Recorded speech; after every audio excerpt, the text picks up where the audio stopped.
suñ ko seetee xam naa ne jalgatu yu yoon bi te war nañ ko bàyyi libéré ko defe naa ne loolu mooy la bonne solution pour que alors procès démocratie bi commencé na mais tey conditions yi xaw na métti ci les journalistes ndaxte dañuy wax ne salle bi dafa ndaw ak tey procès bi tey yow ndax yaakaar na ni dina yomb.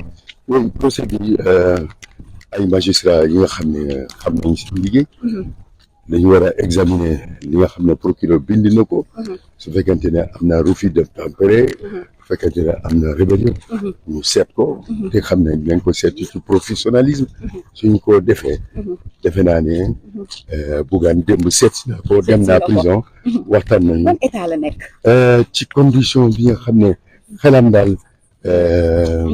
te combatif la avec nos confrères. voilà oui waaw foofu la voilà d'accord condition bi. ouais alors dans les conditions d'un combat voilà voilà alors li ñu ko paqueté ak 48 personnes qu'est-ce que ça vous fait ñu daal di koy paqueté ak 48.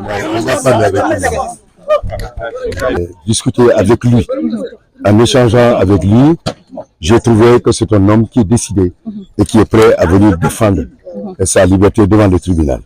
Nous lui avons rendu puisqu'il est dans une cellule avec plus de 40 personnes. Cela n'était pas quelque chose qui devait lui être imposé. Et nous pensons que l'injustice qu'il a subie, que cette injustice-là, la justice va la réparer aujourd'hui. alors grève de la faim bi ñu doon wax ndax jot nga ko def jot nga ci waxtaan ak moom. Nous n'avons pas parlé de cela. Ce qui est important, c'est qu'il y a un homme qui est aujourd'hui arrêté parce qu'il a voulu commettre un acte de solidarité. Et il a entendu et il a vu, nous avons vu, les populations de Bakel sont dans une situation de détresse morale et matérielle. Tout le Sénégal, dans tout le Sénégal, il y a eu un élan de solidarité. C'est dans ce cadre, moi-même, j'avais lancé un appel pour que l'ensemble des Sénégalais d'ici et de la diaspora, et particulièrement les autorités étatiques, pour prendre les mesures idoines et urgentes pour apporter le secours pour les populations. Parce que nous avons été alertés par ces populations qui nous ont dit qu'il risque de famine, il risque d'avoir lieu, un risque de famine. Parce que pourquoi? Les champs sont sous les eaux et les greniers sont vides. Bougane, c'est dans ce contexte qu'il a voulu se rendre et il a été arrêté. Donc c'est un acte, c'est comme délit de solidarité. Alors dans ce cadre-là, qu'il lui reprochait. Macky Sall est attendu à Dakar. Est-ce que cette question est avérée? Le problème le plus important, je suis ici à Tambacounda devant le tribunal pour venir apporter ma contribution et surtout mon soutien à une personne qui a maille à partir avec la justice.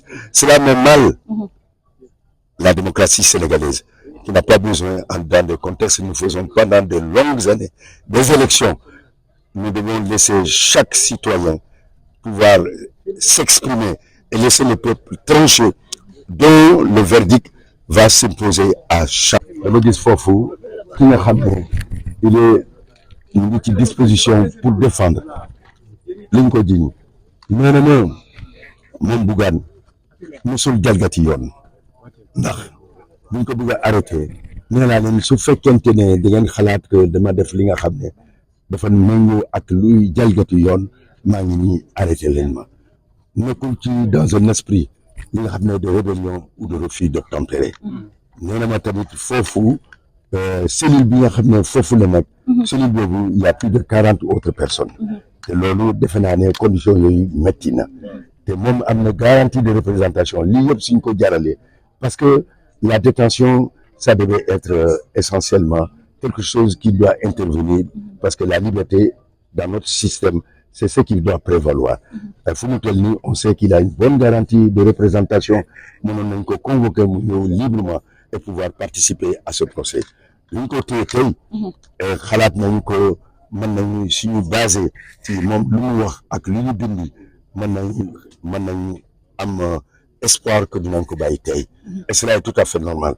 beneen côté tamit maa ngi lancé benn appel ci Sénégal lañ nekk yàgg nañu voté ci Sénégal. Dans les années 1800 déjà ñu ngi doon voté lii jongante la peuple bi moo ko war a jël décision askan bi moo war a jël décision et askan bi rek le 17 novembre moom moo war a jël décision mais am na responsabilité bi nga xam ne état bi moo ko am te état bi dafa assurer sécurité tous les candidats fu ñu mënte dem fu ñu bëgg a dem ñu mën a ko def ñu am kaaraange bi nga xam ne c'est nécessaire pour un candidat ñu bañ a leen agresser ñu bañ a leen placé ci situation bi nga xam ne mu nekk situation de danger donc di wax tamit opposition comme pouvoir